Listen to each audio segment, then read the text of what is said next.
No dia 19 de janeiro de 2022, a Corte de Cassação de Roma, terceira e última instância da justiça italiana, julgou o caso envolvendo o jogador Robinho e manteve a condenação ao mesmo. O julgamento foi centrado no recurso apresentado pela defesa do jogador, que tentava mudar a condenação de 9 anos de prisão por crime de violência sexual em grupo. Ricardo Falco, amigo de Robinho, também foi condenado. A sentença é definitiva, sem possibilidade alguma de recurso. Confirmado a condenação, a justiça italiana poderá pedir a extradição do atacante. A Constituição Federal Brasileira, porém, veta a extradição de brasileiros natos. Outra alternativa seria um pedido para que Robinho cumpra a pena de prisão em território brasileiro. Neste vídeo, iremos contar como começou a polêmica que deu origem ao fim da carreira do talentoso jogador brasileiro, Robinho.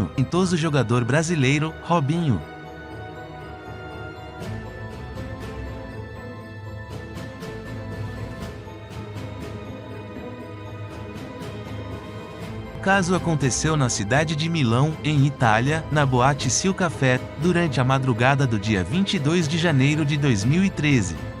A vítima é uma mulher albanesa que, na altura, comemorava o aniversário de 23 anos. Além de Robinho, que na época defendia o Milan, e seu amigo Ricardo Falco, outros 4 brasileiros foram denunciados por terem participado do ato. Como já haviam deixado a Itália no decorrer das investigações, eles não foram avisados da conclusão das investigações e por isso não foram processados. O caso contra os 4 brasileiros está suspenso até o momento, mas pode ser reaberto, principalmente agora que a Corte de Cassação confirmou a condenação do jogador e de Falco. Robinho admitiu ter mantido relação sexual com a vítima, mas negou as acusações de a ter violentado sexualmente quando foi interrogado em 2014. Após 6 anos, isto em outubro de 2020, o jogador afirmou outra vez que não abusou sexualmente da mulher, em entrevista ao UOL Sport. O processo, que iniciou em 2016, teve a sentença de primeiro grau, proferida em 23 de novembro de 2017. O caso voltou à tona em outubro de 2020, quando o site Globoesporte.com publicou trechos de conversas interceptadas pela polícia, nas quais Robinho e os amigos fazem pouco caso da vítima. Ao longo do processo, a defesa de Robinho alegou que algumas traduções estavam erradas, que algumas transcrições das conversas grampeadas deixavam dúvidas, e que era impossível provar que a vítima estava em condição de inferioridade psíquica e física, como descrito na sentença de primeiro grau.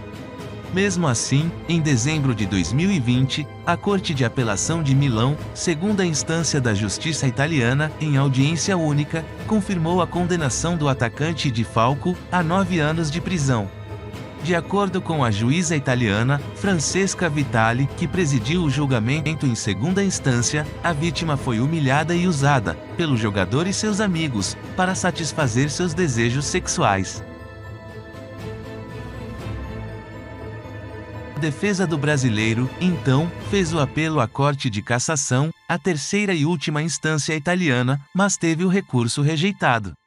Já o músico Jairo Chagas, que tocava no local naquela noite de 2013, e prestou depoimento como testemunha do caso, foi condenado por falso testemunho.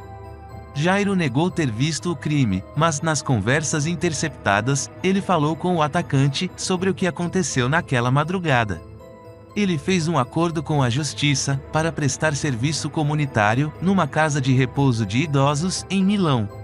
Robinho foi anunciado pelo Santos em outubro de 2020, mas o clube suspendeu o contrato do jogador, depois da pressão causada por imprensa, torcida e patrocinadores, por conta da condenação, então em primeira instância.